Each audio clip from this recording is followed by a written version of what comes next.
یہاں پہ کہا گیا کہ ہم وائلنٹ نہیں ہوں گے، ہم وائلیشن نہیں کریں گے، نہ آئین قانون کی اور نہ حکمرانوں کے فیصلوں کی ہم وائلیشن نہیں کریں گے۔ اس سے 100% میرا اتفاق ہے اور اس بلبوتے پہ ہم زندگی گزار رہے ہیں۔ لیکن آپ کو پتا ہوگا، میں نے یہاں پہ ناظم صاحب سے پوچھا کہ دیر میں بمباری کب ہوئی تھی، جہازوں سے جب گولے برسائے گئے تھے، تو انہوں نے بتایا کہ وہ 76 کا سال تھا، 1976 میں۔ 1976 میں یہاں پہ ایریل اٹیک ہوا تھا، بمیں برسائی گئی تھی جہازوں سے۔ کس بات پہ، کس جرم پہ، کس گناہ پہ؟ کہ ہم اپنا حق مانگ رہے تھے۔ عوام ریاست سے اپنا حق مانگ رہا تھا، پارلیمنٹ موجود تھا، وزیر اعظم موجود تھے، کیبنٹ موجود تھا، آئین پاکستان بن چکا تھا، لیکن اس کے باوجود لوگوں پہ بمباری ہوئی تھی، جہازوں سے بمباری۔ یہ دشمن کے علاقوں پہ کیے جاتے ہیں، یہ اپنے علاقوں پہ بمیں نہیں برسائی جاتی، لیکن یہاں پہ ہوئی یہ، ہم اس کے شاہد ہیں۔ ہم تیسری چوتھی میں پڑھتا تھا، پتہ نہیں آپ میں سے کتنے لوگ ہوں گے کہ ان کو خود اپنے آنکھوں سے دیکھی ہوگی وہ بمباریاں۔ میرے بھائیوں، میرے دوستوں، یہ پاکستان کی جو ریاست ہے، یہ ایک ڈیل کے نتیجے میں وجود میں آئی ہے۔ ڈیل کے نتیجے میں مسلم لیگ کے ساتھ ڈیل ہوا تھا،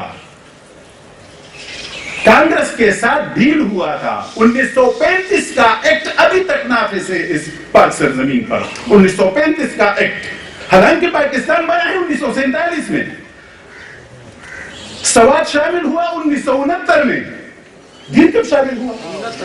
69 میں دین بھی شامل ہوا، ریاستی چترال بھی شامل ہوا، عام کی ریاست بھی شامل ہوئی، آپ کی وہ ہزارہ والی۔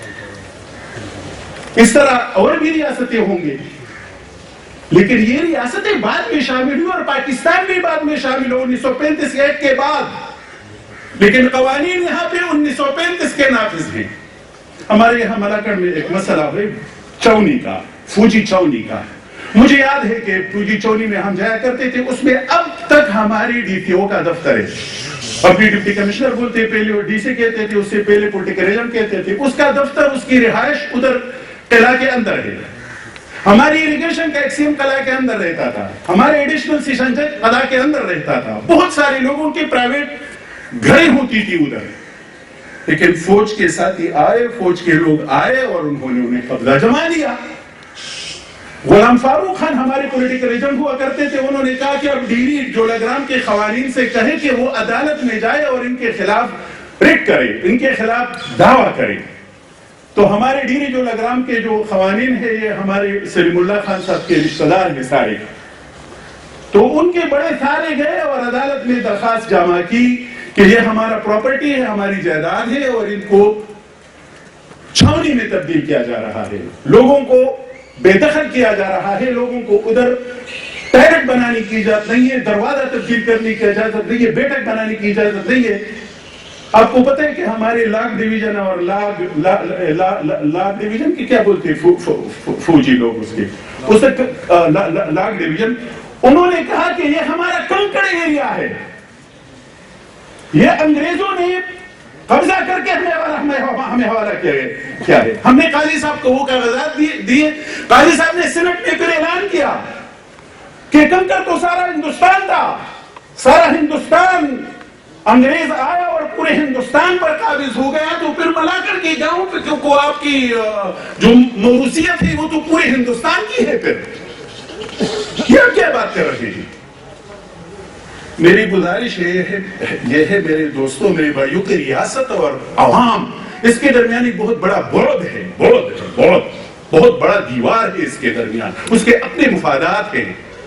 ریاست کے امور کو چلانے والے، وہ فوجی ہو، وہ سیول بیوروکریٹ ہو، وہ آپ کا جوڈیشری ہو، وہ آپ کے نمائندگان ہو۔ بمباری جب یہاں ہوئی تھی تو وہ پیپل پارٹی کی حکومت تھی، دن میں جب بمباری ہوئی تھی۔ ابھی جو مانکیالے کی کیا وہ جو آپ بھائی نے بتا دیا ہزارہ کی، وہ پی ٹی آئی کی حکومت تھی۔